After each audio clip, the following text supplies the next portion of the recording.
recebendo aqui os nossos participantes e vou gravar, se vocês estiverem de acordo, eu vou gravar e subo depois no nosso canal do YouTube, tá? Para quem não, né, se alguém quiser assistir depois, esse vídeo fica gravado e é uma fonte super legal para a gente ter de consultas e aprendizado.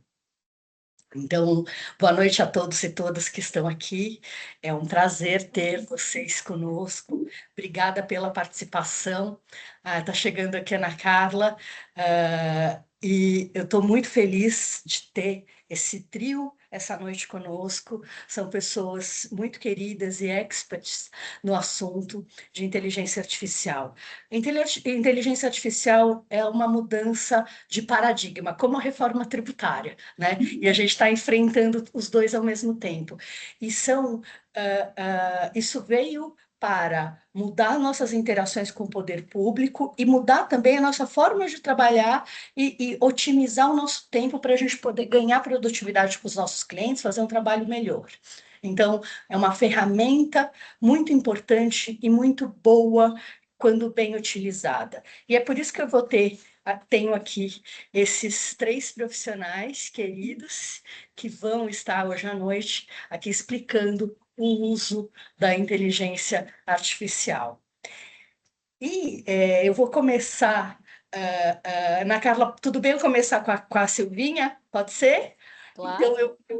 eu vou começar agradecendo a todos os queridos palestrantes, Ana Carla, Silvia, Edson, pela presença hoje à noite, agradecer a todos os que estão aqui. Quem quiser, tiver dúvida, levante a mão depois, a gente mande as perguntas, participe, traga suas questões, seus comentários para os nossos palestrantes, que isso enriquece muito o nosso repertório. E eu vou começar dando a palavra para a Silvia Piva, que é querida mestre, doutora, professora de Direito Tributário. E, além disso, depois de acabar estudar profundamente Direito Tributário, ela queria um desafio e aí ela foi estudar Inteligência Artificial. E ela é uma excelente palestrante, uma pessoa incrível que vai trazer, com certeza, considerações da maior relevância para nós. Muito obrigada, Silvinha. Obrigada por aceitar e por estar aqui conosco com a gente. Obrigada, Alessandra. Prazer enorme estar aqui com vocês, cumprimentar todas e todos, especialmente meus amigos de mesa virtual aqui, que é a Ana Carla, que eu tive a honra de conhecer no passado numa mesa de inteligência artificial, mas com a galera da área trabalhista, né, Ana, que tem atuado aí em projetos maravilhosos, e com o Edson hoje aqui para trazer um pouco dessa visão para vocês da inteligência artificial voltada para o âmbito do direito tributário. Eu tenho falado de uma visão, até porque agora a gente está num momento em que a gente teve recentemente portaria da Receita Federal sobre a inteligência artificial no âmbito da Receita para servidores da Receita. Semana passada, inteligência artificial no âmbito do CARF. Então, eu acho muito conveniente eu fazer esse recorte para vocês. Eu trouxe, inclusive, um PowerPoint, porque eu sei que a gente tem 15 minutos aqui, mas é muito para nos guiar, porque são informações que acabam sendo melhor trabalhadas quando a gente tem esse roteiro. Vocês estão vendo tudo bem minha tela, tudo certinho? Então, vamos lá, né? Eu gosto se a gente vai falar já de direito tributário, inteligência artificial aplicada, eu gosto de trazer um pouco desse olhar para vocês, não de um lado só utilitário, como mexer na IA. Eu acho que enquanto advogados da área tributária, neste momento que nós estamos, a gente precisa entender a estrutura e ter pelo menos 3 tipos de olhares que nos ajudam muito a compreender o tamanho da mudança que a gente vai viver, já está vivendo e vai viver rapidamente, especialmente nos tempos de transição da reforma tributária. Primeira camada que eu gosto de colocar é olhar a inteligência artificial pelas lentes do institucionalismo algoritmo. O que é isso? É você olhar a inteligência artificial como uma arquitetura, uma infraestrutura que vai reorganizar os fluxos de decisão, a distribuição de poder, a produção da informação, a produção da nossa cultura tributária. E essa ideia, ela é uma ideia que vem sendo trabalhada por diversos autores, mas ela mostra o seguinte: os algoritmos são instituições e quando a gente percebe, a gente obedece aos sistemas sem sequer questionar esse sistema. A gente simplesmente começa a se modular por esses comportamentos. Então, essa é uma forma de ver. Segunda lente que eu gosto de trazer é a camada utilitária. É aquela que justifica o uso da tecnologia para trazer eficiência, escala, gestão de volume de dados, você fazer rápido uma coisa que você fazia devagar, fazer melhor uma coisa que você talvez não tenha condições de processar a quantidade de informações que uma IA tem. E, por último, a camada jurídica, que é o como esses sistemas, eles afetam a nossa relação entre fisco e contribuinte. Como nós vamos olhar a implicação desses efeitos nas nossas garantias fundamentais, na transparência, na legitimidade das decisões. Por que eu gosto de separar as três? Porque comumente essas três camadas se misturam como argumento para dizer assim: nós precisamos colocar inteligência artificial porque nós precisamos ser mais rápidos. Depende. Se você vai ser mais rápido, primeiro, entendendo que a camada de cultura, de produção da informação, distribuição de poder não será assimétrica e que você irá proteger todos os direitos fundamentais, tudo bem. Agora, quando você passa a camada utilitária prevalecendo sobre as demais, isso acaba gerando um problema. Então, a gente tem visto institucionalização da IA no âmbito do CARF. Com qual objetivo? O objetivo declarado hoje é eficiência. Julgar mais processos em menos tempo, diminuir 6 anos do trâmite para 1 ano. É legítimo isso? Claro que é. Eu, enquanto contribuinte, não tenho que ficar esperando 6 anos em 2026 para que o meu processo seja julgado. Agora, de que forma isso será feito? Como nós, advogados da área tributária, vamos acompanhar tudo isso? Porque produtividade é um ponto, ao mesmo tempo, se coloca nas portarias que o suporte será ao conselheiro e nunca numa substituição, e vamos ter uma fase de teste, com auditorias, com uma supervisão humana, com esse modelo de lapidação que vai acontecer para que, ao final, a gente tenha a governança responsável da IA.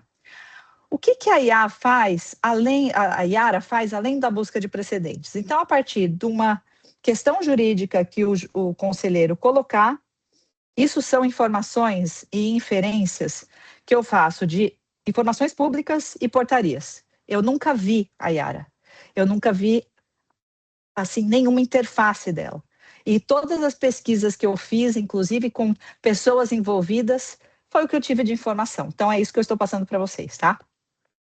Ele vai buscar na base de acórdãos a partir de 2012 para identificar os precedentes relevantes e vai sugerir, organizar e sugerir uma estrutura de fundamentação para a decisão, ok? Então, é isso que Iara vai fazer.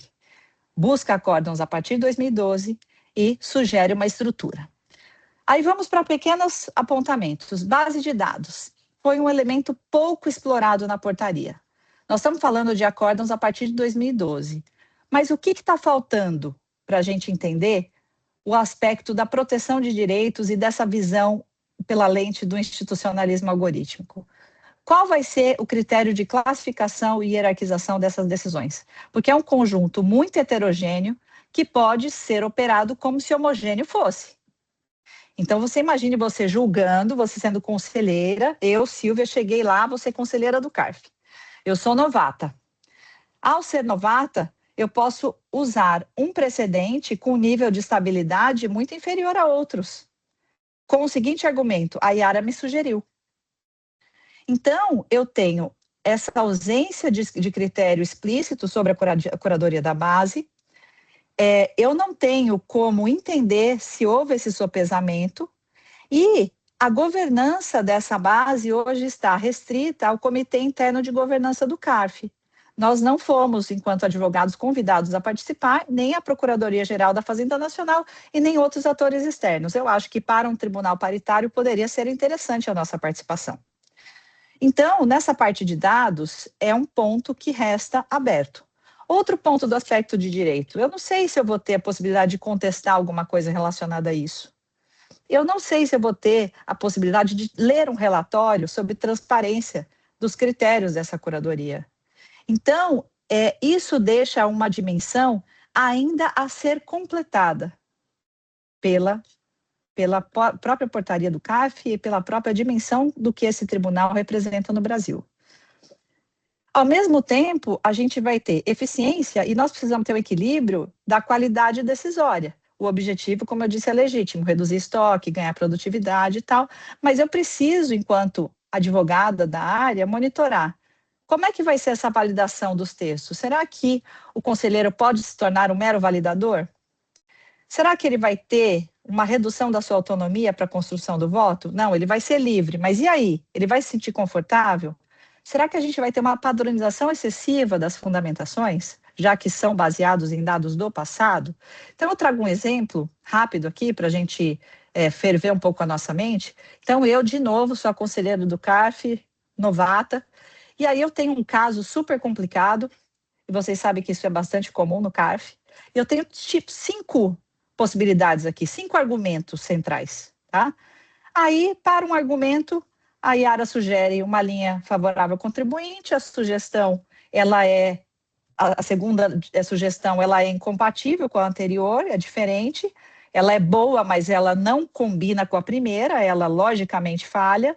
Sugestão 3, favorável ao contribuinte, a 4, ela fica incompatível com a anterior, ou seja, se a gente considerar isoladamente cada argumento, pode parecer adequado, mas quando a gente reunir, será que essa construção vai ser coerente?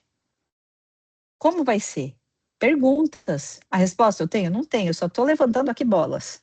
E aí eu trago uma questão que eu mencionei, inclusive, no dia que eu tive no seminário de 100 anos do CARF, para falar da Yara, que o design da ferramenta de julgamento, qualquer que seja a instância, tribunal, ela pode seguir um design socrático, que nos ajuda a pensar melhor, que é uma ferramenta que pode orientar raciocínio e permitir revisão crítica, mantendo humano o ato de julgar.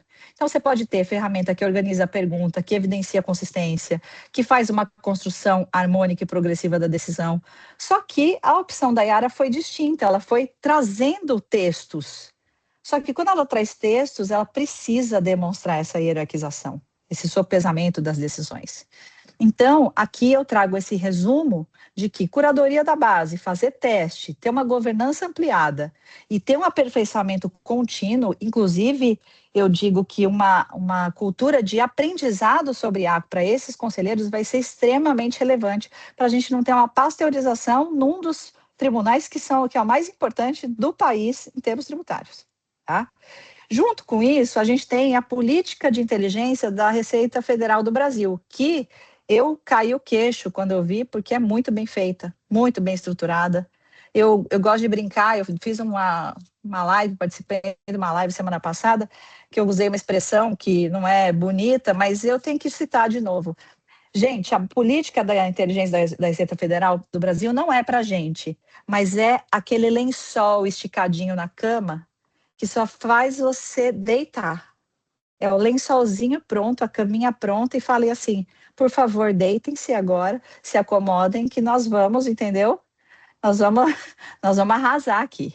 Então, objetivo, melhoria de desempenho operacional, qualificação melhor de serviço prestado ao cidadão, inovação responsável em todo o ciclo de vida da IA, envolvendo o treinamento do modelo, implantação, traz penalidades para o servidor, traz direitos e garantias fundamentais, falando temas que são vedados, como manipulação subliminar de comportamento, pontuação social e vigilância massiva. Agora, foca aqui no vigilância massiva. Então, a Receita Federal não quer usar mecanismos de vigilância massiva indiscriminada. Isso é bom porque busca nos proteger de outras informações lacunosas que nós temos. Nós temos um portal de arrecadação que é maravilhoso, está sendo trazido como uma grande plataforma, que é a modernização do nosso sistema tributário, e, de novo, não quero nada menos que isso enquanto contribuinte, quero mais moderno, quero melhor, quero split payment online, super, hiper, ultra inteligente, e é isso, e nós merecemos. Mas, ao mesmo tempo, a gente vai ter 150 bilhões de operações ano, o dobro do que está nesse infográfico aqui. Quando a gente tem isso, a gente tem uma plataforma que vai ter múltiplas integrações, que vai ter ferramenta de análise de risco com IA, porque esse objetivo já é declarado, só que nós temos um trade-off aqui. A Receita vai fiscalizar rápido, ela vai usar mecanismo de vigilância massiva ou não? Então, vejam que coisa interessante, ela já mesmo se coloca como impossibilidade de usar a vigilância massiva indiscriminada, mas eu acho que, enquanto advogados, nós vamos querer saber como vai ser. A gente tem alguém, acho que falando, mas acho que não é comigo, né? Mas ok, se não for comigo, tudo bem. Então, essa política de IA da Receita Federal, ela traz essa proibição, mas a gente vê coisas diferentes acontecendo. A gente vê, inclusive, a possibilidade, já declarada também, mas não publicada, de agentes orquestradores de IA na arquitetura dos serviços integrados da plataforma. Agente orquestrador de IA, gente, vou dizer para vocês, é o que mais moderno nós temos em termos de inteligência artificial. E aí eu digo para vocês, estamos sabendo o que agentes orquestradores de IA? Sabemos o que eles irão fazer? Então, aqui, inferências oficiais, já estou terminando. A gente vai ter confirmado oficialmente IA para análise de risco e fraude, mas nós vamos ter inferências como agentes orquestradores de IA dentro dessa plataforma, para organizar essa monstruosidade de 150 bilhões de operações anos que vão ser disponibilizadas e organizadas num dashboard, com certeza, lindo da Receita. Eu também não faço parte da Receita, então eu também não falo como vai ser esse dashboard, se vai ser, eu fico imaginando na minha fantasia, que vai ser como trabalhar na B3 em 2030, vários telões, não a gente, né, a Receita.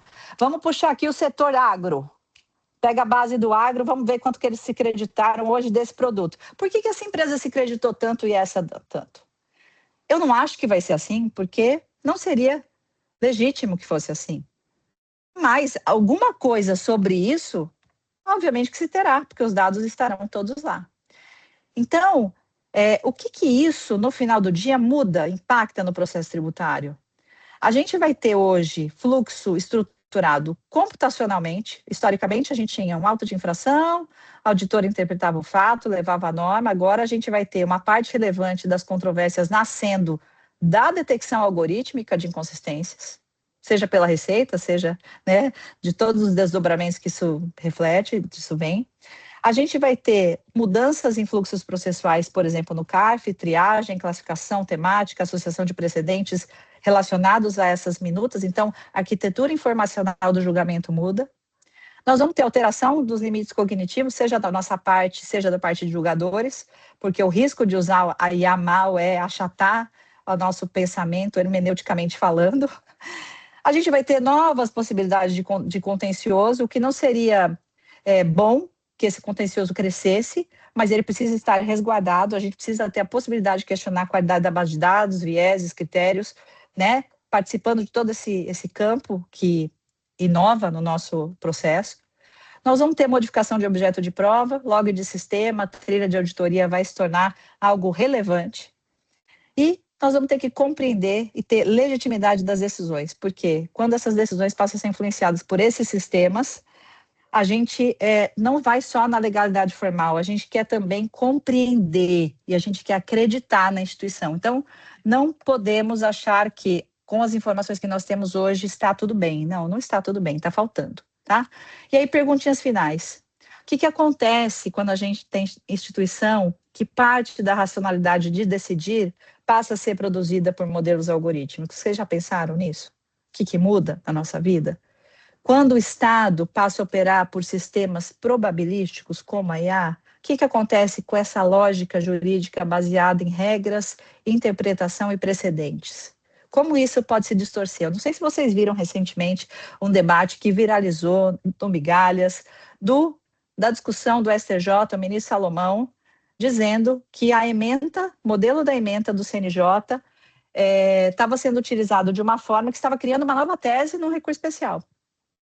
Essa ementa, ela já é usada massivamente por todos os tribunais do país. Eu mesma dei curso nos tribunais usando essa ementa. O problema é quando não se lê a ementa, porque a ementa é feita numa IA generativa. Só que a ementa, ela poderia ser facilmente um copy-paste. Para agilizar, você usa a IA generativa a partir daquele modelo. Só que quando ela cria ou muda uma palavra, ela pode criar uma tese, e era isso que estava acontecendo. Muita gente não estava entendendo aquele debate. Então, você imagina você criar uma tese numa ementa. Ementa não pode criar tese, gente. Então, revisão humana.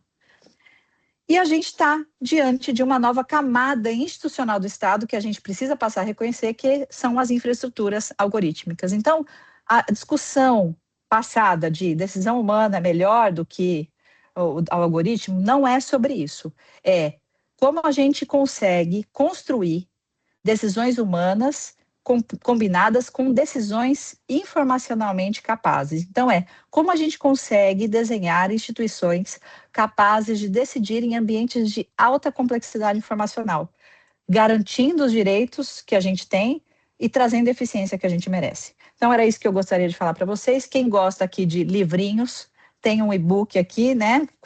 E posso falar, né, Ale, do jabá de um podcast muito legal, que é o Crocantemente, que é legal porque eu posso atestar, porque é meu mesmo. É meu, eu que faço. Tem dia que eu não estou inspirada, tem dia que eu não estou inspirada, era para ser toda sexta-feira, tem sexta-feira que não rola, porque, gente, tem sexta que não rola. Mas a cada 15 dias sempre tem, e tem a collab também com migalhas, que são as migalhas crocantes. Então, agradeço muito, aqui deixo algumas referências de livros, né, de aspectos práticos, éticos, e também pensando na colaboração com as IAs, e fico sempre à disposição aqui para as minhas amigas e amigos do tributário, que a gente se encontra bastante, né, e sempre troca bastante em diversas oportunidades. Obrigada mais uma vez, Ale. Eu que agradeço, Silvia. Eu adoro ouvir a Silvia falar sobre IA. E eu já sabia que a Silvia é uma grande tributarista, assim, fez mestrado, doutorado na PUC, tem uma bagagem de teoria geral muito importante, como vocês viram da fala dela, e eu acho que eu adoro a fala dela por isso, porque ela traz conceitos de teoria geral, conceitos importantes, e ela faz tem uma visão crítica das inovações da IA. Então é muito legal ouvi-la falar. A primeira vez que eu ouvi foi quando você estava falando do SWX, lembra, Silvia? Foi muito legal. Há 3 anos, Ale, já faz 3 anos isso. É isso. Você foi de novo ano passado, né? Ontem foi o download online. Pronto. Do Então, SXSW, que eu não fui este ano, mas eu enviei uma olheira para assistir todas as palestras e traduzir para mim, me mandar os links para eu assistir junto com ela. não, Então, eu fui à distância. Depois eu vou querer, vou seguir você, porque eu quero saber o que aconteceu lá. Foi Porque, maravilhoso. é muita atualidade, é muita novidade, são coisas assim que é o futuro hoje, né? Então é muito legal, eu adoro ouvir e fico muito feliz que você veio, que você conseguiu um momento na sua agenda para ensinar a gente e foi muito legal.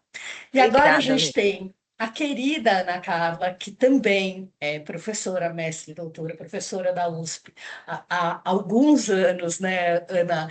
E querida, e ela desenvolve inteligência artificial, e além disso, coordena o MBA de IA da USP, né, Ana? E até queria que você falasse um pouquinho depois do programa, porque ela é muito interessante. Ana Carla tem aí experiência na área administrativa, financeira, e rumou para essa área de IA e está desenvolvendo projetos incríveis sobre IA. Então, vou deixar vocês agora com a querida Ana Carla. Obrigada, Ana.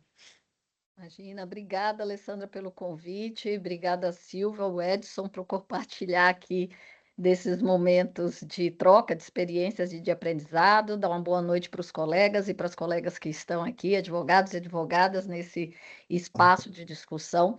Trazer para vocês um pouquinho uma visão, eu imagino que o Edson vai fazer isso em relação ao setor privado, para a gente meio que se completar, não haver aí uma sobreposição.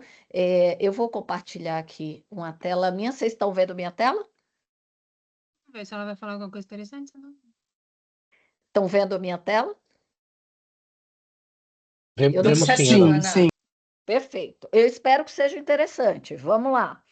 Então, o que está sendo colocado aqui? A minha ideia é mostrar para vocês um pouco do balcão do judiciário, né? O que é que tem sido feito com as IAs no judiciário e como que isso tem sido trabalhado. Quando a gente pensa IA no judiciário, a gente não está pensando só em chat, agente, pedaços do fluxo, resumo. As IAs elas têm ampliado bastante o seu uso, mesmo porque são várias as empresas que hoje, ou feitas pelos próprios tribunais, ou por empresas que prestam serviços aos tribunais. O que acontece com essas IAs de tribunais? Elas são daquele tipo que a gente tem classificou aqui na USP, num dos textos que nós fizemos, a separação entre IA ativa e passiva.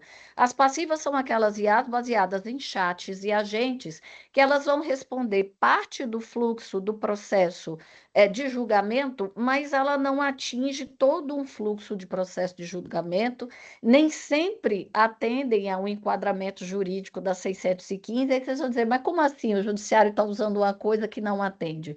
Sim, o judiciário tem usado coisas que não atendem completamente a 615, principalmente em relação à transparência e rastreabilidade de modelos.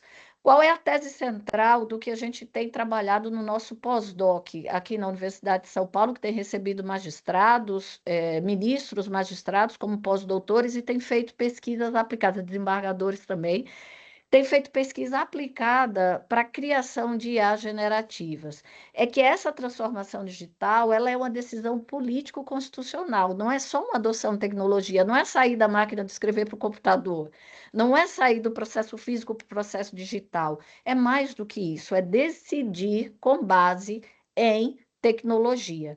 E aí a gente tem um uso hoje que tem ampliado nos tribunais dessas chamadas IAs passivas, que são chats e agentes, respondem a perguntas isoladas ou fazem atividades isoladas, quando o processo de julgamento ele é um processo de várias conexões e que usar tecnologias diferentes, com arquitetura computacional diferentes, para tentar, fazendo pedaços, conseguir alcançar a lógica do julgamento, muitas vezes gera prejuízo ao final. Quais são os efeitos que essas IAs passivas que estão sendo utilizadas no tribunal, nos tribunais já estão causando? Sobrecarga cognitiva, porque é uma alta necessidade de você ficar revisando o que a IA fez, quando o humano não tem a capacidade de analisar aquela base de dados que um algoritmo teria, e uma necessidade muito intensa de retrabalho. Então, muitos servidores e alguns juízes já têm até, em algumas vezes, dito, não, é melhor não usar para isso, ou só use para aquilo, porque ela começa a gerar um retrabalho.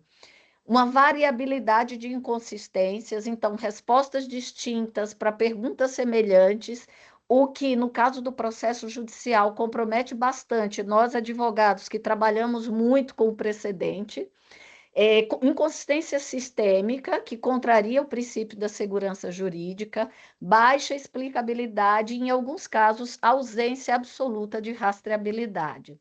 Qual que é o risco jurídico central disso? A gente falhar, né, a decisão jurídica falhar com o dever de fundamentação, que está no CPC e que está na Constituição, e a necessidade, mais do que importante, do controle decisório passar por etapas intermediárias de validação humana junto com o apoio da máquina. Então, quando a decisão judicial ela é parcialmente construída pela máquina e construída por sistemas, por lógicas computacionais distintas, que se juntam para fazer pedaços da decisão de forma opaca, a gente gera uma incompatibilidade constitucional com o modelo da decisão. Então, nesse sentido, eu faço coro à fala da doutora Silvia, no sentido de que isso é uma questão institucional, não é uma questão meramente tecnológica, é de modelo de decisão. Se a gente pegar a risca a resolução 615, a gente vai ver que em muitos pontos essas IAs que não são feitas para ciclo completo, não tem uma lógica, uma arquitetura computacional aferível do começo ao fim do ciclo, elas geram distúrbio processual, geram e podem gerar uma indução a um determinado entendimento do magistrado em desacordo até com o histórico dos dados, porque, como é probabilística, pode pegar apenas um dos dados dentro de um histórico que tem caminhado por outro sentido e induzir o magistrado para um lugar que não seria o lugar adequado. Isso vale para o processo judicial, isso vale para o processo administrativo tributário. Então, transparência, explicabilidade, rastreabilidade, auditabilidade, supervisão humana devem ser a base desses modelos. Qual que é a tese que orienta aqui essa conversa que eu estou dizendo para vocês? A transformação digital que nós temos hoje com o uso da IA generativa não é mais uma transformação tecnológica, é uma transformação político-constitucional do modelo decisório. E nós, advogados, estamos começando a fazer face a um Estado que pensa e age de forma distinta àquilo que aprendemos nas universidades e o que estávamos acostumados a fazer na nossa prática judicial. Então, escolher o modelo que vai usar, integrar esse modelo aos fluxos do tribunal, podem definir as escolhas, definir os contornos do poder decisório do Estado. E para que isso importa para a gente? A arquitetura tecnológica adotada, ela vai definir a forma do raciocínio jurídico e do modelo de decisão do Estado. A gente não só tem de se preparar para isso, para estar de acordo com isso, mas a gente tem de preparar para isso, para fazer face a isso, quando fazer face significa defender o direito de quem está ao nosso lado, buscando a decisão judicial. Então, são duas posições que o advogado precisa colocar. E daí não tem saída? Sim, tem saída. Tem a saída da inteligência artificial generativa ativa, que é um modelo que nós propusemos e estamos construindo na prática, propusemos teoricamente na universidade e estamos construindo na prática na startup, para superar essas limitações da IA passiva, porque ela não faz apoio pontual, ela faz apoio do ciclo completo do processo decisório. E o que é que ela oferece? Além do processamento em linguagem natural, com jurisprudência e legislação exatamente igual àquela que está nos modelos oficiais, né, nos sites oficiais do Estado, as regras jurídicas são apresentadas ao modelo para que ela entenda os passos e essas regras têm de estar claras. Então, num modelo desse, as partes processuais, né, os agentes do sistema de justiça, se quiserem compreender de onde tirou que informação e com base no que ela trouxe essa informação, isso é possível. Então, há uma transparência, inclusive, para o exercício do direito de defesa. Validação humana possível em qualquer etapa, integração processual, logs auditáveis e conformidade com o CNJ. Daí surgem esses novos papéis do advogado, não só ele compreender como falar com esse Estado que julga de uma forma diferente com o apoio do algoritmo, mas também desse advogado que se contrapõe ao modelo ou à lógica do algoritmo. Não é uma coisa fácil. Não é uma coisa fácil, mas não é impossível de ser feita. Então, é uma ferramenta que dá estratégia para a atuação do advogado. exigindo governança algorítmica, controle de outputs e atuação nos fluxos, nos ciclos, e não em pedaços.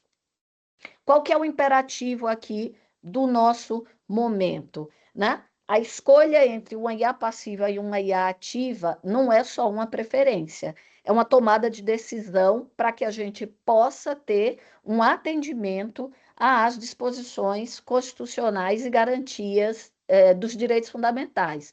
Nesse aspecto, o advogado não pode ser um espectador, ele tem que ser um ator, um protagonista desse modelo. Eu quero mostrar para vocês rapidamente, para um entendimento mais amplo do que é essa inteligência artificial generativa. Há o nosso e-book no site da Amazon, que é Inteligência Artificial Generativa Ativa, que mostra exatamente a diferença dessa ativa para passiva, e também o nosso livro sobre resiliência cibernética, que fala das questões de apoio aos crimes cibernéticos e como reagir para retomar as atividades. Aqui eu vou mostrar para vocês rapidamente a lógica do que seria esse modelo de inteligência artificial generativa ativa. Aqui ele está setado para o olhar do servidor do tribunal ou para o magistrado, mas essa mesma lógica pode ser setada para o lado do advogado. O advogado construir a peça atendendo a todos esses critérios. Então, aqui é uma admissibilidade de recurso especial, e essa admissibilidade de recurso especial, ela tem 36 etapas. Então, o que é isso? Isso daqui foi feito emulando como atua um servidor de tribunal, como atua um magistrado, né, da vice-presidência de um tribunal, da presidência de um tribunal, na hora que ele vai olhar um recurso especial, ele vai dizer sobe ou não sobe. Quais são as etapas mentais que esse servidor faz, que esse magistrado faz e que a IA deveria ajudá-lo? Ela vai ajudar numa etapa? Não, ela vai ajudar em todas as etapas. E qual que é o grande achado desse modelo da IA generativa ativa? É o fato de ela não só dizer se sim ou se não, mas mostrar de onde tirou a informação no processo e trazer os documentos para a checagem humana. Então, nesse caso da admissibilidade, ela faz análise de OCR, se o documento não tiver adequado, classifica conforme a necessidade do usuário, faz pseudo-anonimização fora da LLM para garantir direitos fundamentais, se é um caso de processo em sigilo de justiça, diz o tipo da decisão recorrida, o tipo de processo, se houve ou não manifestação do Ministério Público, identificação de recursos constitucionais, se só foi especial, se teve o extraordinário, fala sobre tempestividade de recurso, preparo de recurso, se tem advogado constituído e se a procuração está regular. O tipo de recurso, nesse caso é um recurso especial, vai analisar interesse recursal, fundamentação constitucional, extração de fundamentos, checagem de legitimação, ver se a legislação federal, estadual ou municipal, checa jurisprudência e julgados, trazendo o julgado original para que não haja dúvida daquele conteúdo, faz validação de jurisprudência do STF, do STJ, no caso de São Paulo, faz validação do Tribunal de Justiça de São Paulo, analisa coerência, pré-questionamento e embargos, verifica analisa os artigos e dos fundamentos desse recurso, faz correlação com temas do STF, STJ e do Tribunal de São Paulo, faz correlação com precedentes para ver a natureza da controvérsia, vê se é local, fática, de direito ou constitucional, vê ou não se tem pedido de efeito suspensivo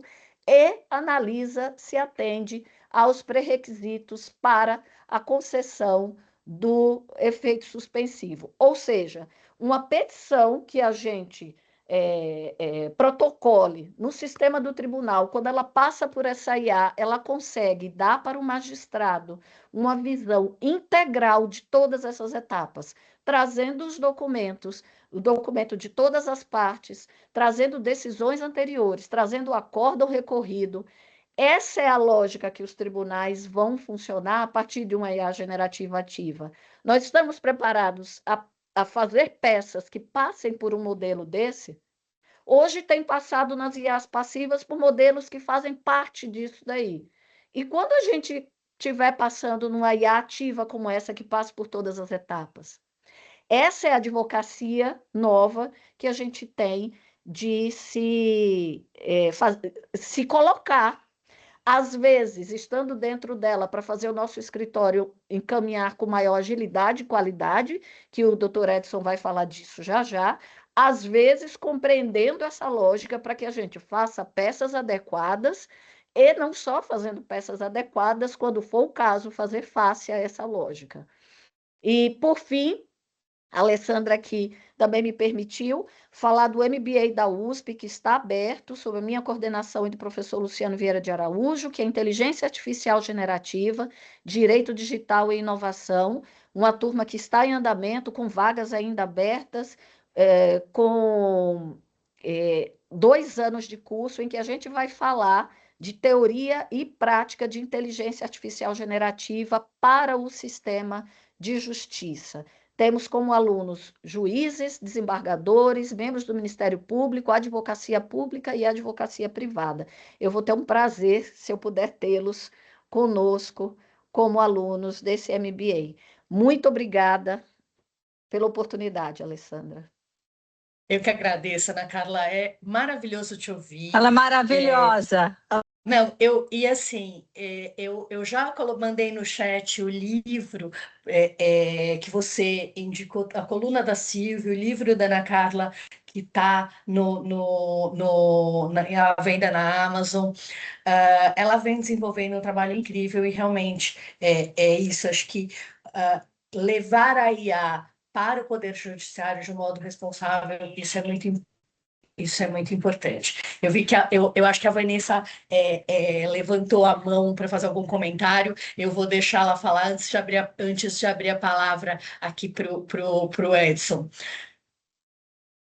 Vanessa, você quer? Sim. Bom, boa noite a todos e todas aí. Nossa, esse é um assunto muito interessante. Queria só tirar algumas dúvidas, aproveitar aí as palavras da Silvia e agora da Ana Carla, né?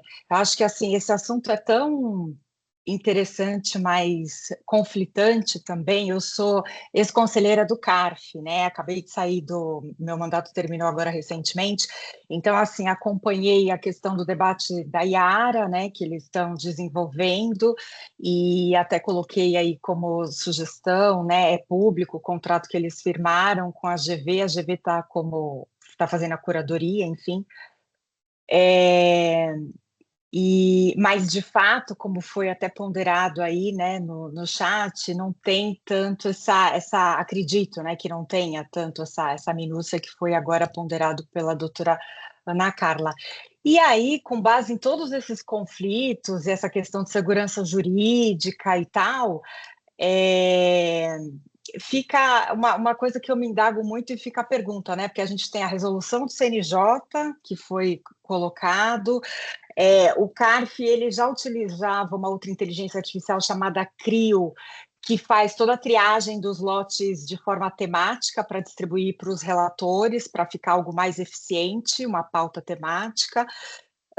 A gente tem o debate aí da inteligência explicável, né, que é a SHAI, Explainable Artificial Intelligence, que é um pouco diferente da questão da IA generativa. Mas o PL 2338 continua congelado, né? A gente sabe que é um ano de reforma tributária, agora a reforma da renda, enfim, eleição, mas isso também é uma prioridade, né? A questão da segurança jurídica, enfim, de todas essas explicações e tal. Então, recentemente saiu a questão do ECA Digital, né, que traz lá um único artigo que menciona a questão de inteligência artificial, e eu queria ouvir aí um pouquinho de vocês essa questão, né? Por que o marco legal, a lei propriamente dita, né, que seria o PL 2338, ele não flui, não anda, como teve aí um movimento por parte da Europa que publicou uma lei, né, regulamentando, lei essa que vai ser utilizada em qualquer área, não só no direito tributário, mas em qualquer área, seria muito mais adequado também, né? Enfim, seria isso, são mais dúvidas do que... Vanessa, obrigada. Vou fazer um breve comentário, depois colocar para a Ana Carla. Primeiro, eu falar do PL. O PL, minha opinião, é importante que ele não seja votado, inclusive da forma como ele está, porque ele já é um projeto muito desatualizado frente às novidades que a gente já tem. Além disso, o próprio AI Act na Europa está em discussão para a relativização de algumas regras que são muito duras, e o nosso PL é muito influenciado por este PL. Né? Tem saído legislações novas, como da Coreia é uma legislação diferente, muito interessante também, que eu tenho estudado, porém, nosso PL 2338 ele vai precisar de uma importante atualização em termos de, inclusive, de taxonomia, de terminologias. Agente de IA lá ainda é alguém que opera e não agente de IA como entidade digital que toma decisões. Então, a gente pode ter algumas confusões complicadas. A parte da FGV, o que eu tenho conhecimento, inclusive eu conheço um dos professores que está envolvido nesse projeto, ele é da área do departamento de matemática. Então, dentro do conceito todo, obviamente que vai ter um sopesamento, mas eu falo assim, será que vai ter do jeito que precisa ser? Será que não precisamos ter mais um refinamento? E por último, tudo isso seria resolvido se a gente estivesse usando o projeto da professora Ana Carla, porque é um projeto muito interessante, que olha por essa trilha, e a gente poderia ter um modelo semelhante, por exemplo, no CARF, né? Porque isso se é possível em todos os ambientes, inclusive no processo administrativo, por que não? Né? A inteligência artificial generativa ativa faria com certeza uma grande diferença. Bom, eu tenho duas observações para fazer em complemento à fala da professora Silvia. De fato, a lei que nós temos, primeiro ela começou com um projeto muito ruim, que era um copia e cola de duas coisas. O nosso projeto de lei, né, teve vários e foi se juntando um ao outro, mas o projeto de lei, né, que foi encabeçado pelo então presidente do Senado na saída, que queria deixar um legado feito por uma comissão de juristas, poucas pessoas da área de tecnologia, ele veio com uma carga jurídica muito pesada de cópia do que acontecia na Europa e que tem muitos problemas, tanto é que a Europa agora já está começando a rever, já reviu parte dele em diretivas, né? Não no texto da lei, mas em diretivas, e ele tem um copia e cola da LGPD. E está claro que naquele grupo havia bastante pessoas que tinham construído a Lei Geral de Proteção de Dados e trouxe para o Instituto da Inteligência Artificial no processo as concepções que tinham de LGPD. Então, a palavra agente sai desse jeito torto naquele projeto original, porque era uma cópia do agente que estava lá na LGPD, e fora um monte de outras coisas lá, um copia e cola do Código do Consumidor. Então, assim, havia uma ansiedade muito grande de regular a todo custo. Quando a gente está falando de inovação disruptiva, às vezes eu prefiro o não regulado do que o mal regulado, porque você gera uma possibilidade de travar a inovação no país. E o Brasil, na parte judicial e na parte jurídica, eu não tenho dúvida que o Brasil hoje é o país do mundo que tem melhor condição de fazer entregas, porque ele tem um campo de experimento espetacular, 100% dos processos digitais, a 99, 100% dos processos digitais. Um país onde o governo digital existe e a gente lida bem com isso. Então, a população tem uma certa possibilidade de atuar com o digital sem ter tanta repulsa. Além disso, uma estatística que poucos países no mundo têm. Nosso grupo de pesquisa já esteve na Austrália, Portugal, Itália, Espanha, China, Japão, Estados Unidos. A gente tem visto o que está acontecendo no mundo. A última visita que fizemos para a China, com uma comitiva do Poder Judiciário, nós tivemos a oportunidade de falar com o chefe da área da IA do Supremo Tribunal Federal da China, Tivemos a oportunidade de falar com a presidente do Tribunal da Propriedade Intelectual da China e do Tribunal da Internet da China, e vimos o que está sendo feito lá, porque a gente tem o hábito de dizer, não, lá deve estar fazendo alguma coisa de ponta. E o que é que a gente viu? Que a nossa pesquisa aqui, o que estamos fazendo na startup, está à frente do que está sendo feito lá. Porque existem limitações de modelos, limitações normativas, e a gente não pode sair fazendo cópias. Então, eu acho que agora, eu tenho a impressão que a lei vai ficar um pouquinho paradinha, porque é ano eleitoral, ou de repente, de uma sexta para um sábado, vão votar de repente. Também tem essa chance que aqui às vezes acontece isso. Se votar, está ruim, mas está muito menos pior do que o que esteve quando saiu da comissão originária.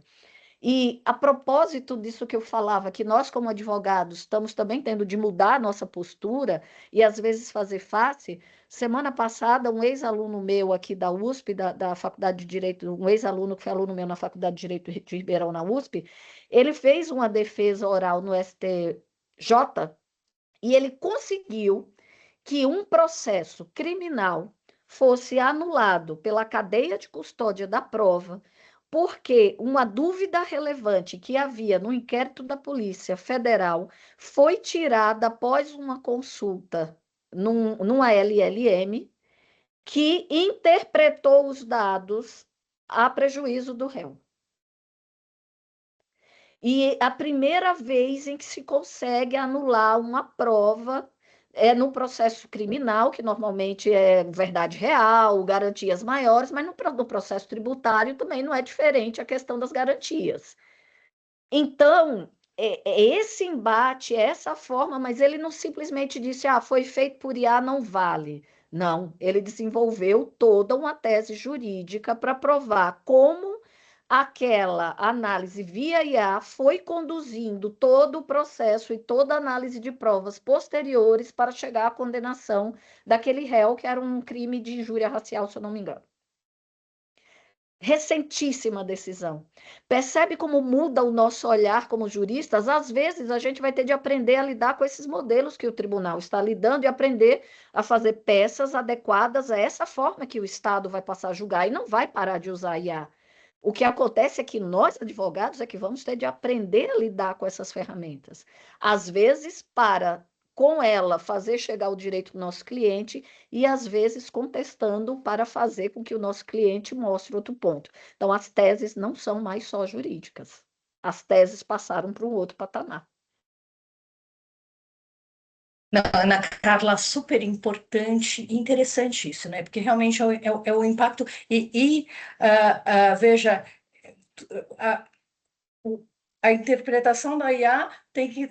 A prova interpretada pela IA e isso mudou completamente a cadeia de raciocínio. Então, muito legal isso, e a gente tem que ter esse olhar, né? Então, a gente tem que conhecer, eu acho que nós, como advogados, a gente tem que conhecer a inteligência artificial que está no poder público, que está no CAF, que está na Receita Federal, que está no Poder Judiciário, e a gente tem que saber como usar isso a nosso favor. A gente tem que aprender a lidar com isso. E é por isso que eu vou trazer agora o Edson Nakajima, que é meu amigo, Taro, grande Taro, advogado, com vasta experiência em direito societário, empreendedor, vendeu uma startup, criou outra, e agora criou um instituto que é justamente para inteligência artificial e vai trazer para a gente aqui conteúdo de como aproveitar o que a gente pode com a IA, tá? Então, vou deixar vocês com o meu querido amigo Edson Taro Nakajima. Boa noite, pessoal. Primeiro, assim, a Lê e ao grupo do Texan Women, muito obrigado por conceder esse espaço. É muito desafiador falar depois de duas pessoas como a Silvia e a Ana. Então, eu espero estar à altura daquilo que eu me propus aqui. Bom, primeiro, por que eu decidi treinar ou eu me proponho a letrar advogados em IA? Eu sou advogado, mas não estou advogado. Nos últimos 6 anos da minha vida, eu cofundei uma empresa de tecnologia e a gente fazia o quê? a gente enxergava um problema A na tela do computador e a gente chegava no B, que era a pessoa por trás de um site de pirataria no computador. Ana, será que você consegue descompartilhar sua tela? Que tá dando um monte de mexida aqui na minha frente, eu tô me perdendo na minha fala. Então, assim, ao longo dos últimos 6 anos, o que eu acabei fazendo, o nosso business era antipirataria. Antipirataria é o quê? Digital, de filmes, séries, todo tipo de conteúdo online. Então a gente trabalhava para os estúdios de Hollywood, para os produtores de conteúdo japoneses e sul-coreanos. E boa parte dessa minha jornada nessa empresa, e a minha atividade jurídica era de propriedade intelectual, foi a de treinar o público leigo, porém jurídico, de juízes, promotores, polícias federais e polícias nacionais. Eu treinei este público por mais de 15 países durante 6 anos para traduzir como se chega do ponto A ao ponto B. A investigação digital ela tem muitas camadas e ela é extremamente hermética, ela é muito difícil de se compreender. E eu tinha como papel vender pela América Latina para as autoridades de repressão fazerem ações penais de violação de propriedade intelectual, num contexto pós-pandemia em que todo mundo queria poder ver os filmes que quisesse sem ter que pagar por uma assinatura. Então foi muito desafiador. E fast forward 6 anos depois, o ano passado eu saí da empresa, depois da gente vender, e eu falei, putz, vou ter que voltar a advogar. Era o que eu sabia fazer até então, mas eu sabia também treinar. E eu não podia usar IA na minha antiga empresa, era absolutamente vedado. Então eu decidi que eu tinha um catch-up para fazer, eu tinha que aprender inteligência artificial. E eu acabei ficando bem fluente no uso de IA, e eu decidi juntar duas coisas uma que eu já adorava dar treinamento e outra que eu passei a amar, que é usar IA. E quando a gente fala em IA, eu visitei muitos escritórios, estou começando a falar com muitas empresas e tenho muita gente do meu networking que é advogado, a Lê, por exemplo, né? E o que eu vi, ou o que eu sentia intuitivamente, e o que eu passei a constatar empiricamente é 95-5. O que é essa proporção? Isso é meio universal quando se fala em fluência e letramento em IA. 95% das pessoas que usam IA não conseguem tirar da IA 5% do que a tem para oferecer. Tá? E o que isso implica? Na pandemia, o maior fosso humanitário que surgiu com a pandemia foi as pessoas, as famílias que não tinham mais de um dispositivo conectado à internet e com internet de banda larga, elas ficaram para trás. Elas ficaram socialmente, humanitariamente para trás. Uma família com 3 crianças que estudassem no mesmo período, ela ficou para trás. Né? Joga isso para frente dentro do contexto em que a IA está fazendo parte das nossas vidas e de todo mundo, de modo geral. O próximo fosso que eu acredito que vai ser criado não é mais entre quem tem um aparelho conectado ou não tem. É entre quem sabe operar IA bem e quem não sabe. Tá? Existem alguns critérios de divisão, de avaliação e de fluência em IA que vai de 1 a 5, tem alguns que vão de 1 a 6.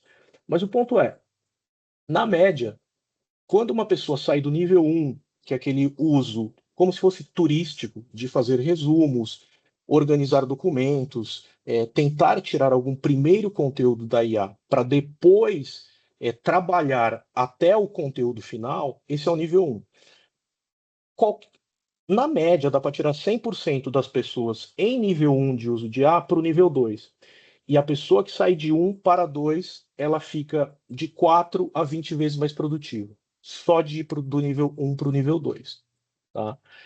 Quem vai do nível 2 para o nível 3 vai de 20 a 100 vezes em termos de produtividade.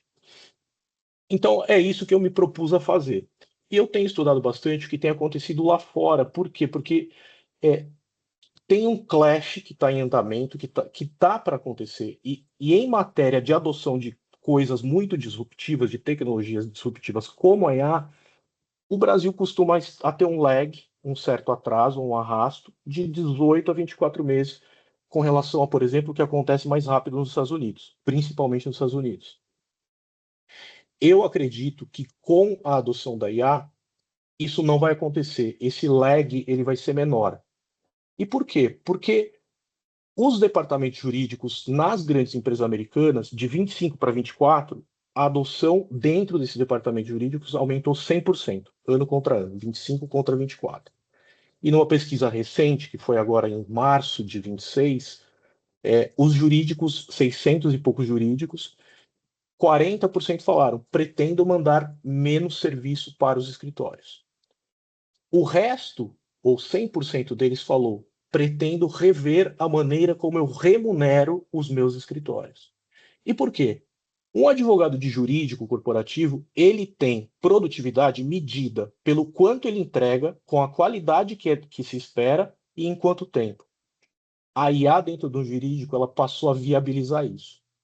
O advogado do escritório grande, das big laws que se chamam, ele é medido em termos de produtividade pela quantidade de billable hours per month.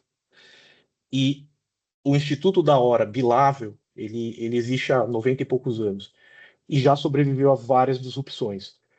A grande discussão que existe no momento é, será que a hora bilável vai sobreviver à onda da IA?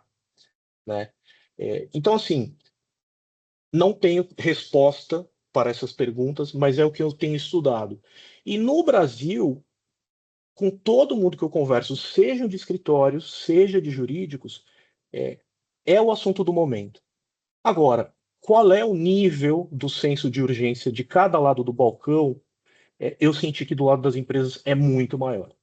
Eu fiz uma reunião com uma diretora jurídica e de compliance de uma empresa familiar, empresa de dono, e eu falei, eu venho te mostrar o que você pode tirar da IA e o que eu posso tirar da IA depois que eu fiquei fluente em IA. Então eu faço na hora, porque quando eu conto o que dá para fazer, as pessoas acham que eu sou um vendedor de carro usado. É aquele carro que, assim, está com 200 mil quilômetros e não vai quebrar em 10 anos. Então eu falo, não, você me traz na hora o tema, qualquer coisa, e eu vou rodar para você e a gente vê o que sai. Né? E ela me trouxe um auto de infração, já que nós estamos entre bastante tributaristas, um auto de infração de ICMS, 36 páginas. Eu falei, tudo bem, você conhece esse auto, você já analisou? Conheço, já analisei e divergi com relação à opinião do meu escritório terceirizado. Eu falei, ótimo. Então eu extraí o texto, o PDF e o texto, e, primeira coisa, um resumo do auto, confere. Segunda coisa, análise adversarial e um memo jurídico com os pontos de decisão para ela, como responsável pelo caso, definir. 40 minutos. Depois de mais 20 minutos, ela tinha a impugnação ao auto. E ela avaliou na minha frente e falou, isso me custou 40 mil reais no escritório terceirizado. Então, foi em 1 hora e 20 minutos, vai. Entre ela me mandar no WhatsApp o arquivo e ela ter a impugnação.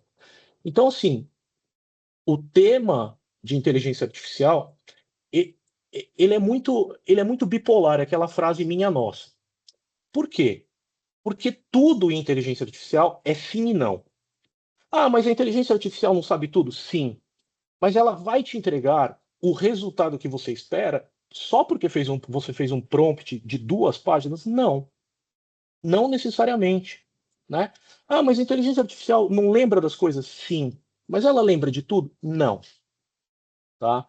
E parte dessa dicotomia é as empresas e escritórios, assim, a adoção por CPFs, ela está lá em cima. Tá? Todo mundo na tua empresa, no teu escritório, quer você tenha ou não uma política de uso de IA, está usando. Você já deve ter visto uma petição, um parecer, um memorando, um e-mail, e você falou, o cara fez na IA, né? Agora, não ter uma política é uma exposição. Isso se chama Shadow AI. As pessoas estão usando pelas tuas costas se você não tem uma política. E até quando você tem uma, elas vão usar também. Então, assim, a adoção por CPF está nas alturas. A adoção pelas empresas, dentro das empresas e com uma política, ela não está acompanhando. E mesmo nas empresas e escritórios que estão investindo e adotando a IA institucional para uso, o que acontece? o investimento em assinatura de uma IA paga, ele não é acompanhado pelo investimento em letramento do profissional. Então, você acaba usando uma Ferrari, que é uma IA paga, para ir comprar o pão na padoca. Né? É isso que está acontecendo. Então, são muitas dicotomias em várias camadas e de ordem prática, e muito prática. Uma outra discussão que eu trago, e para mim eu acho que vai ser o próximo grande desafio de fronteira, todo mundo quer se aposentar, né? Todo mundo quer ter um sucessor. E o sucessor desse pleno é um júnior, o sucessor desse sênior é um pleno.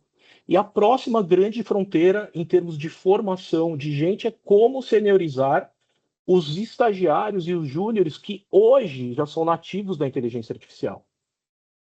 Porque o modelo de você estudar como nós estudamos, com livros, né, físicos, aí, acredito, na maior parte, esse modelo morreu. E como é que você vai olhar para essas novas gerações e transformá-las nos futuros seniors? Como é que você vai perenizar o seu business? Seja você sócio de um escritório, dono de uma banca, seja você um gestor de jurídico, né? Então, o que eu trago aqui nessa fala é o que eu tenho visto, o que eu tenho acompanhado e convidá-los para essa reflexão, né? Como vocês estão olhando para isso dentro dos seus ambientes, sejam escritórios, sejam jurídicos, porque é uma questão que vai vir, é um meteoro. A questão é, você é o dinossauro que está olhando ou você vai se mexer para se antecipar? Porque essa que é a grande questão. Eu falei com gente de grandes escritórios, eu tenho amigos em muitos escritórios grandes, e assim, eu falo, qual é o teu uso de IA? Ah, nós temos o Harvey. Não, você me disse qual você usa, você não disse como você usa. Olha, eu incentivo muito a minha equipe a usar. E um dos dados, pasmem, mais elementares que tem é escritório ou empresa que vê ROI, Return on Investment, quando adota IA, é aquele que o management, que o topo abraça o uso. Porque não adianta você contratar a ferramenta, você dizer para as pessoas está liberado dentro dessas condições e se você não dá o exemplo, né? Então é multicamadas, não dá para ser top-down. Outro aspecto que está acontecendo no campo de negócios / jurídico lá fora é General Counsel liga para o sócio do Big Law e fala: eu estou te mandando os nossos findings iniciais de uma due diligence. Entramos no data room. Mas como assim você já entrou no data room? Entrei. O que eu estou te entregando é aquilo que foi feito com o Harvey e uma equipe de 10 advogados. Esse é o seu ponto de partida para o summary da due diligence que vai ter desse M&A. Assim, então, o recado é: eu aceito que você continue me cobrando por horas. Eu só não aceito que você me cobre por horas se você estiver usando a IA e você não reduzir o volume de horas para isso. Não é uma discussão assim agradável, principalmente para quem tem escritório, mas ela é um tema que está chegando. Tá? Então, busquem, invistam em dar fluência aos seus profissionais, porque o que acontece?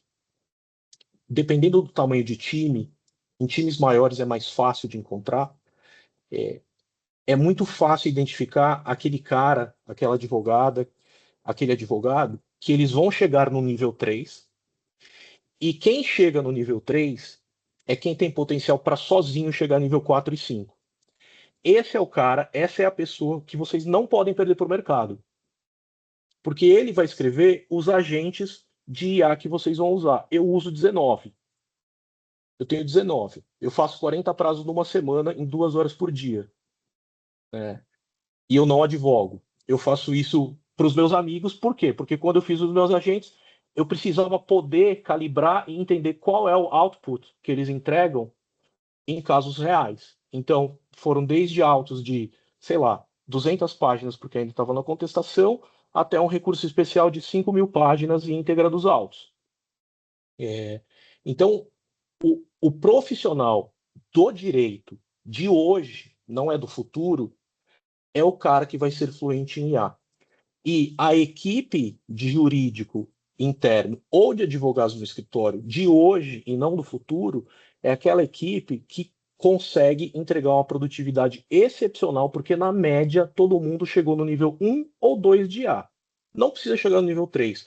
A pessoa que chegar no nível 3 dentro de um departamento, dentro de um time que vocês sejam gestores, essa pessoa vai ser o seu Chief AI Officer, entendeu? Ela é a pessoa que vai escrever as custom instructions dos projetos, que vai escrever os knowledge files dos projetos, que vai escrever os agentes, que vai escrever os skills. É isso. E é muita informação, é muita dicotomia, mas assim, a minha expectativa e mensagem é que a gente pare de ter os olhares extremamente binários sobre IA. Porque é isso que eu tenho encontrado quando eu converso no mundo, no campo. Tem um advogado que ele não quer usar, porque ele fala, eu não vou ser substituído. E do outro lado, tem o profissional, o advogado ou advogada, que fala assim, poxa, mas de que adianta eu usar se eu tenho que fazer revisão? E a revisão é aquilo que a doutora Ana Carla falou, que a Silvia falou, existe uma expressão para isso também, chama HITL, é Human in the Loop. Não existe, pode ser que a IA em algum momento vá fazer e até substitua o ser humano e supere o ser humano naquilo que é entregável, mas não é agora, e provavelmente não vai ser por um bom tempo. Então, assim, o cara que está desse lado aqui falando, mas o que adianta eu usar se eu tenho que revisar? Tá morto, o asteroide vai bater na testa dele. Né? E a pessoa que está aqui refratária ao uso, porque ela diz, mas isso é complexo demais, como é que uma máquina vai dar conta? Gente, a IA, o LLM, no caso do Claude, que eu uso, acho que foi 25 de agosto de 2025, é a data de corte de todo o conhecimento produzido pela humanidade e que está lá dentro. Como é que não vai dar conta de fazer um negócio que é complexo demais? Porque você tem 25, 30, 40 anos de advocacia. Não existe isso, né? Então, na vida, a gente muitas vezes, nós vamos para uma reunião com o prospect, nós vamos para uma entrevista de emprego, nós vamos para qualquer coisa que nós estamos querendo conquistar e a gente já tem o não e a gente vai. E na IA, a gente tem o sim. E a gente não vai. A gente trava. A gente faz 1, 2, 3 prompt, no máximo. E aí vem o resultado, ai, putz, vou ter que fazer isso na mão eu mesmo. E é isso que breca as pessoas de evoluírem influência de IA. Eu vou até contar, pedir licença para contar um pouquinho que eu comecei a usar IA, até muito incentivada pelo Taro, que é meu amigo, e eu acho sensacional. Eu descobri funções excelentes, me ajudou demais. Existem hoje, né, portarias, como tem a resolução CNJ falando da IA no judiciário, tem portarias de universidades que admitem o uso de IA para a produção acadêmica. Então, é isso, a gente tem que saber usar de um modo responsável, lógico. Isso não vai, né, fazer uma revisão cuidadosa para não acontecer da IA inventar um parágrafo no meio da MP que não existe, né? Mas isso pode ajudar muito em muitas coisas, em muitas tarefas. Eu vejo, assim, acho que ganho de produtividade no dia a dia. Isso ajuda muito. E é isso, é um meteoro. Isso vem para ficar, não tem volta.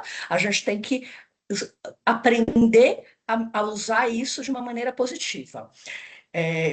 Eu vi que a Silvia comentou alguma coisa e eu vou deixar agora, vou abrir para perguntas. Se alguém tiver alguma dúvida, alguém quiser fazer algum comentário, não sei, Taro, não sei se eu te interrompi, não sei se você tem alguma. Eu basicamente era isso que eu queria trazer. Eu não queria trazer tom de alarme, é aquele negócio, não atirem no mensageiro, né? Mas se tem alguma coisa que eu gostaria de deixar, é isso. O investimento em IA não é só em ferramentas de IA, é em letramento de profissionais, porque o uso que se pode fazer dela é brutal. Você consegue escalar produtividade com eficiência, com ética e com escalabilidade de um jeito bastante natural. Então, invistam em influência nas de vocês e nas dos seus times. E eu sei que a Silvia queria fazer algum comentário, eu acho. Eu quero deixar agora. Alguém tem alguma pergunta, alguma dúvida, algum comentário para fazer sobre o assunto? A gente tem, né, a IA é uma evolução, e acho que em matéria tributária eu vejo isso muito, a revolução tecnológica, a reforma tributária, tudo isso está muito intrínseco, isso a gente vai ter que aprender a lidar com essas novas tecnologias e a gente vai realmente ter que ser fluente nisso para não ficar para trás. E isso vai trazer muitas coisas boas. Acho que a gente tem muito a aprender e muito a ganhar com isso. No meu uso banal de AI, eu já vejo que me tirou uma série de tarefas repetitivas, que consegue, sabe, várias coisas, revisão de nota de rodapé, BNT, por exemplo, sabe, coisas que é aquela tarefa chata, repetitiva, e isso é um pontinho ridículo, né? Mas que já ajuda muito para quem está fazendo um trabalho acadêmico. E para incorporar no dia a dia, isso, então, nossa, tem usos fantásticos que podem realmente melhorar muito a nossa vida. Eu vou deixar agora passar para cada um de vocês dar as últimas palavras, fazer o fechamento, e se alguém quiser fazer também algum comentário, eu estou aqui à disposição. Silvia, quer encerrar? Não, eu queria parabenizar, né, os meus colegas Ana Carla e o Taro, por essas ponderações. Eu acho que a discussão foi bastante profunda. Eu tenho um tom hoje que olho por todas essas lentes também para fazer com que as advogadas e advogados percebam o tamanho da mudança que a gente vai sofrer, e só existe um caminho para não cair na obsolescência, é o aprendizado constante. Eu falo que não adianta você aprender também só a ferramenta, é a sua abertura ao aprendizado, porque amanhã o seu aprendizado muda totalmente. Eu agora, o Taro deve estar nessa vibe também, eu estou só agora Cloud Code. Eu sou a garota Cloud Code. Eu já fui a garota Canva, gente. Garota que fazia designer no Canva, que as pessoas falavam, como você faz? Agora é Cloud Code. E eu não estou esperando o curso, até posso facilitar com o curso, até vou falar com o Taro, mas eu fico sozinha, cara, fuçando, vai dando errado, eu vou testando, porque é definitivamente assim que a gente aprende, né? Nada como boas noites lendo, né? Direito tributário, nada como boas noites fuçando na IA para a gente também aprender para o nível 3, 4. Tentativa e erro. E vai crescendo. Aquilo vai crescendo, né? Você vai tendo respostas melhores às suas perguntas. Quanto mais você usa, melhor você tem o resultado. E, assim, eu acho que tá. Obrigada mais uma vez. Eu que agradeço. Ana, quero te ouvir para você fechar, e eu fiquei muito feliz de ouvir vocês todos aqui. Hoje foi uma noite muito boa. Para mim, com certeza, também foi uma alegria encontrar vocês, encontrar os colegas e as colegas que estão aqui. E enquanto o Taro estava falando, a Silvia agora, eu fui pensando, né? Nós três temos uma experiência bastante intensa de formação, de letramento e há pessoas da área do direito. Então, logo ali em 2023, a gente aqui começou já a treinar ministros, desembargadores, juízes, servidores dos tribunais. Começamos a fazer os cursos com ele, treinando, e com o passar dos anos, até hoje a gente faz treinamento em tribunais. Com o passar dos anos, o que a gente foi percebendo foi uma mudança no espírito, na forma de olhar a IA. E essa mudança passou por três etapas assim bastante claras. Quando a gente chegou nas primeiras salas de aula, uma parte do grupo era repulsa absoluta, outra parte aquele ânimo perigoso. que achava que ela ia fazer tudo, resolver tudo, acabou meu estresse. Depois a gente passou por uma etapa que as pessoas começaram a participar das aulas já com algum conhecimento, já tinha uma basezinha ali, não era tão zerado, e já com um senso de responsabilidade no uso da IA. Hoje, a gente, quando dá os cursos, a gente sente também dois grupos. Esses que são os ludistas, que não pode usar, não sei o quê, esses já quase não existem, pelo menos nos cursos. Se eles existem, não estão se matriculando, né? A gente não vê nos cursos. Mas a gente vê dois grupos. Um grupo que avançou, foi acompanhando a tecnologia, foi se envolvendo e foi aprendendo, fazendo novos cursos e um grupo que desiludiu, porque começou a usar e no meio do caminho sentiu quais são os limites da tecnologia, porque existe limite nesses modelos passivos, que são os chats e os agentes, encostou no limite, desistiu, e outros desistiram porque não se aprofundaram adequadamente. Então, assim, mesmo quando a gente tem um treinamento intensivo, como é o caso meu, da Silvia, do Edson, chega um momento que os modelos passivos, eles mostram o limite dele. E não tem problema, o problema é a gente se negar a enxergar, inclusive, os modelos passivos. Porque se você consegue chegar no limite do modelo passivo, você é capaz de fazer uma revolução no seu escritório, você é capaz de fazer uma revolução na sua vida. Veja os casos que o Taro falou, chegando no limite dos modelos passivos, o que ele consegue fazer em 2 horas, batendo no limite do modelo passivo. O volume que nós temos no escritório de advocacia, por maior que ele seja, nunca será o volume de uma vara, nunca será o volume de um tribunal. Ok, o tribunal ele requer modelos mais sofisticados e modelos ativos.